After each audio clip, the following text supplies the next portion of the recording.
তো আমি এখন আছি ইন্ডিয়ার মোস্ট পপুলার বন্দে ভারত এক্সপ্রেসের মধ্যে। বন্দে ভারত এক্সপ্রেস নিয়ে আলাদা করে কি বলবো জানি না। আমারও প্রথম অভিজ্ঞতা।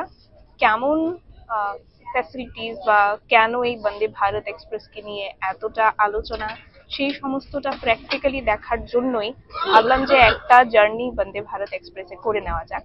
তো সেই জন্যই বন্দে ভারত এক্সপ্রেসে আজকে ট্রাভেল করছি।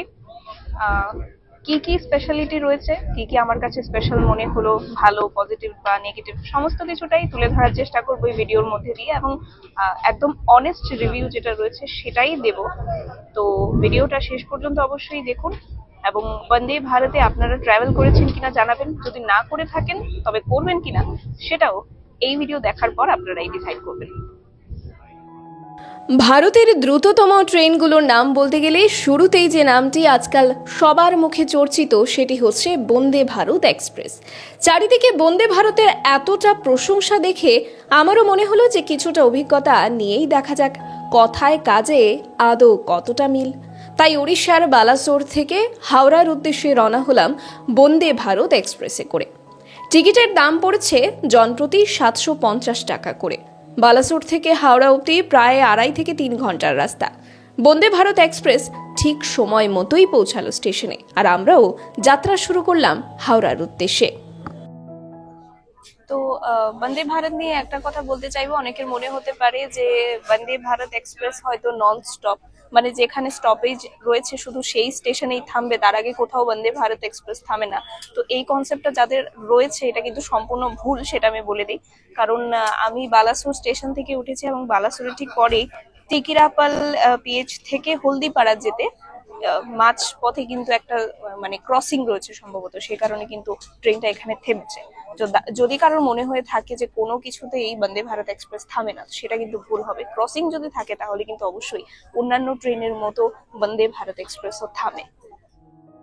এসি কামরা, লাগেজ রাখার জন্য আলাদা ব্যবস্থা, দূরত্ব অনুযায়ী নির্দিষ্ট পরিমাণে মিল বা বলতে পারেন সন্ধ্যের টিফিন, সব মিলিয়ে বন্দে ভারতে যাত্রীদের জন্য সুযোগ সুবিধা কিন্তু বেশ ভালো। এছাড়া পরিষ্কার পরিচ্ছন্নতা বজায় রাখার ক্ষেত্রে বিশেষ নজরদারি রয়েছে। খানিক বাদে বাদেই সাফাই কর্মীরা পরিষ্কার পরিচ্ছন্নতার দিকটি কিন্তু লক্ষ্য করেন। এছাড়া চা কিংবা কফিরও ব্যবস্থা রয়েছে, আপনি চাইলে আপনার পছন্দ অনুযায়ী অর্ডার করতে পারেন।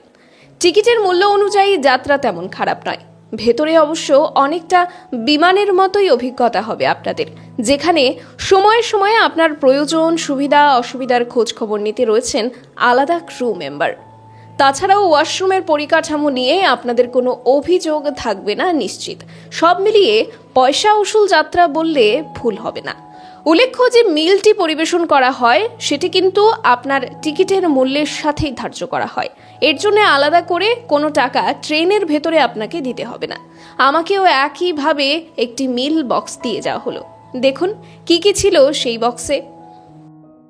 তো এই ট্রেনের আরেকটা বিশেষত্ব যেটা বলতেই হয় যে অবভিয়াসলি আপনারা টাকা খরচা করে যখন এরকম একটা স্ট্যান্ডার্ড কোয়ালিটি ট্রেনে ট্রাভেল করছেন, তার মানে সেখানে মিলের একটা ব্যবস্থা থাকবে, সেটা আপনারা অনুমান করতেই পারে। তো সেই অনুযায়ী বন্দে ভারতেও এই ফেসিলিটিটা রয়েছে, খুব ভালো মিলের ব্যবস্থা রয়েছে। কি কি রয়েছে দেখাচ্ছি। একটা সম্ভবত চিড়ের প্যাকেট দেওয়া হয়েছে, একটা লটি চকো পাই রয়েছে, একটা ফ্রুটি রয়েছে, আর রয়েছে একটা খুব ওয়ার্ম গরম কিছু একটা সিঙ্গারা টাইপ কিছু একটা হতে পারে, আর সাথে সস রয়েছে।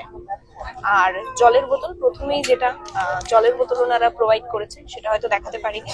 তো এমনিতে সার্ভিস খুব ভালো।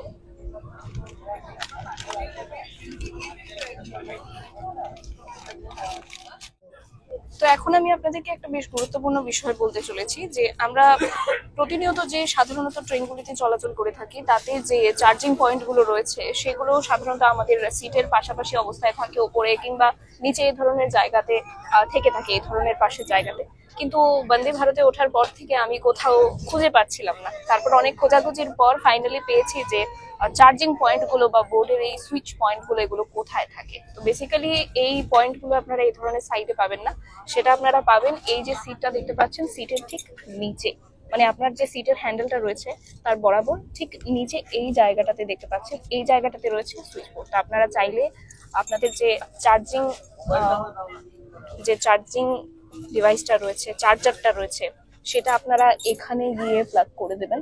এই যে প্লাগ রয়েছে, প্লাগ করে দেবেন, বাস আপনার ফোন অন হয়ে যাবে, চার্জ শুরু হয়ে যাবে। এই যে ফোনটা আমি চার্জ করছি। তো চার্জিং পয়েন্টগুলো বেসিক্যালি এই জায়গাতে থাকে। তো আপনারা যদি কখনো ট্রাভেল করে থাকেন তাহলে চার্জিং পয়েন্টটা খোঁজার আশা করি আর প্রয়োজন পড়বে না। যারা এই ভিডিওটা দেখছেন, চার্জিং পয়েন্টটা কোথায় থাকে সেটা আপনাদেরকে বলে দিলাম।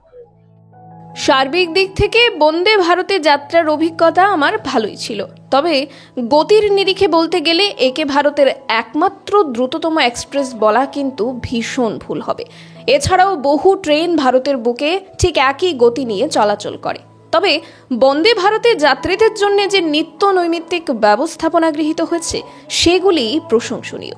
অবশ্য টিকিটের মূল্য অনুযায়ী এই যাত্রা অনেকের কাছেই কষ্টসাধ্য হতে পারে। আপনি কি বন্দে ভারতে সফর করেছেন? যদি না করে থাকেন তাহলে একবার অবশ্যই সফর করবেন।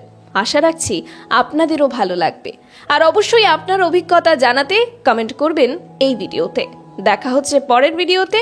আজকের ভিডিওটা তাহলে এ পর্যন্তই। সবাই ভালো থাকুন, সুস্থ থাকুন।